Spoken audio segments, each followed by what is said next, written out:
That was Janet Jackson. That's the way love goes, but apparently not. So over the last week, we were captivated about the story of the Titan crew and this missing crew that were missing for days, only to find out the tragedy that had befallen them. And of course, I'm a comedian, and I think that I always try to find the ironic bit in something. But one thing that I do know, and I know this to be true, there's a lack of compassion when something happens to somebody you feel is doing well financially.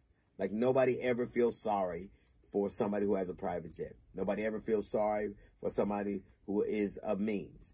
And I think, I think that old adage in the Bible where it says it's easier for a camel to pass through the eye of a needle than for a wealthy man to see the kingdom of heaven.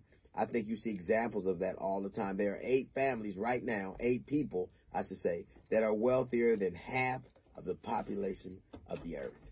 8 people that are wealthier than half the population of the earth. So that means half the population of the earth could get together, pool all their resources, and they still wouldn't have as much as these people. And what do we see these people do? Well, they go to space, or they go under the sea, or they buy media companies only to run them into the ground like they're all toys. When we see all of these places, now, obviously, all these places where just a little bit of that money could change lives and make the world better. And I think going back to that adage in the Bible, it is, and if you, I think if you've accrued that much wealth, then in general, you've probably done some pretty horrible things to people or looked the other way when horrible things were happening.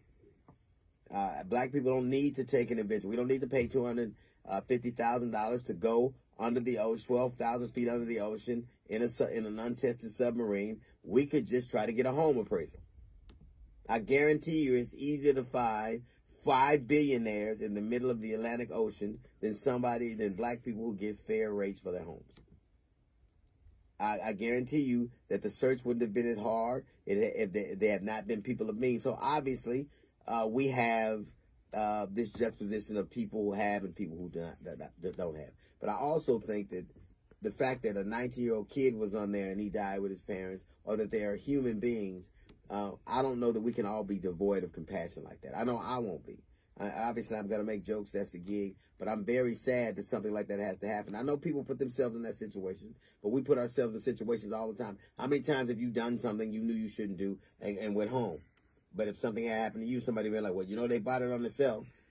You can still have a jaundiced view of something, but have a modicum of empathy. But someone said this best. I think when it comes to very wealthy people, we almost think, or rich people, or people who are celebrities, you think that they don't have problems, and if they do, they have money, so they should be all right. So it kind of leads you to not have any level of sympathy for people who are just human beings. Yes, they do incredibly silly, dangerous things, but don't we all?